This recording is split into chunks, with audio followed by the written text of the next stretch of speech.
a gente começa a ficar mais culto. A gente vai... Mas isso é muito louco. Mas, tipo, agora que eu fiquei solteiro aos 30, é totalmente diferente quando eu era solteiro novo.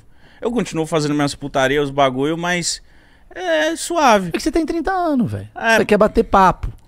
É, eu quero conversar, eu quero transar também, mas eu não tenho mais... Antes... Você tá na pior fase. Porque tem Qual? umas minas que tá assim, caralho, mano, só me come. Para de falar da história, da filosofia. Não. Eu tô ao contrário. Pessoas que eu quero conhecer, eu não quero muito ouvir também. Eu não tenho muita paciência. Ah. Eu só tenho vontade de transar e é isso, tá ligado? Mas, entendi. Entendeu? Tipo, não tô com mais paciência. E o pessoal tá Porque eu assim... acabei de sair de um casamento, cara. A coisa que eu mais fiz foi conversar. E faço podcast, é o que eu mais faço. Então eu chego em casa. Maravilhoso. Eu chego em casa, a menina vai me trombar, ela fala, então, a minha tia, eu não, bebê. Aí você começa, conta aí, como é que é? Você tá lançando um livro? não quero conversar, meu trabalho é esse. Por isso você tá focado em mães, né? É, mãe. Mano, aí é foda. Eu foquei em mãe. Recentemente eu fiquei com a mãe de quase 40.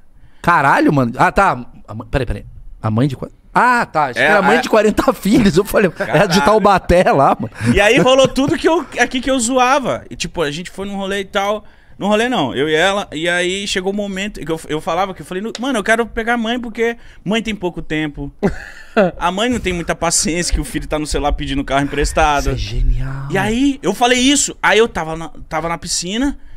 É, na hora que eu subi, mano, eu juro, ela falou assim, pô, ela deve, não sei se ela vai ver, mano, mas foda-se. Não vai ver, porque ela tá cuidando do filho agora.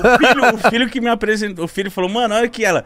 Aí ela viu um corte meu zoando isso. O filho fez isso, come minha mãe. É.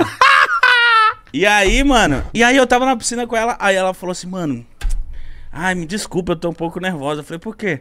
Ai, uma desistiu da faculdade e o outro tá que não sei o quê. Aí eu comecei a rir. Ela falou, o que que foi? Eu falei, tá acontecendo tudo que eu queria, velho. Você tá reclamando do seu filho e eu tô me divertindo. Ou seja, o casado que quer comer puta, ele tá fudido, porque a puta quer conversar. Porque a puta só dá. Ah, mano, tô o dia inteiro dando. Quero chegar à noite e bater um papo. O cara, caralho, é o contrário. É o contrário, ela só quer transar. Então se você quer conversar com alguém, case com uma mina que é a garota de programa. Porque ela transou o dia inteiro. Se você... Isso. Ah, olha, que gênio. Sério, a mamãe, ela não quer papo. Na hora que eu cheguei, ela já... Eu falei, eita porra, calma aí, prazer, tudo bom? Foda-se. Quero fazer outro. É, eu tenho que... Daqui 2 horas eu tenho que estar em casa, velho. É foda, né? Caralho, que doideira. Então eu gosto dessas novas experiências, tá ligado? Eu nunca tinha ficado com a mãe... Eu achei que você era o cara que ficava... Eu achava que vocês ficavam quase novinhos, achei que porque vocês são do funk, o caralho do rap, puta preconceito. Eu achei que vocês eram, tipo assim, você curtia umas minas mais, tipo, 20 anos, com piercing aqui no umbigo, caído. Não, o Mítico é o rapaz das mães e eu sou o casadão. Então... Eu não tenho paciência pra... Tá casado? É. Não casado, né? Que não casamos ainda, mas, tipo, já tá morando junto. Quanto tempo você tá junto? 3 anos. Ah, já fudeu, já. Já era. Já era. Já tá com o elefante roxo na porra do... Já da tem. porra. Já tem, né? O cachorro foi ela que quis. É, né? Só que eu escolhi a raça. Aí, ó, então ele tem um pouquinho de vão oral aí.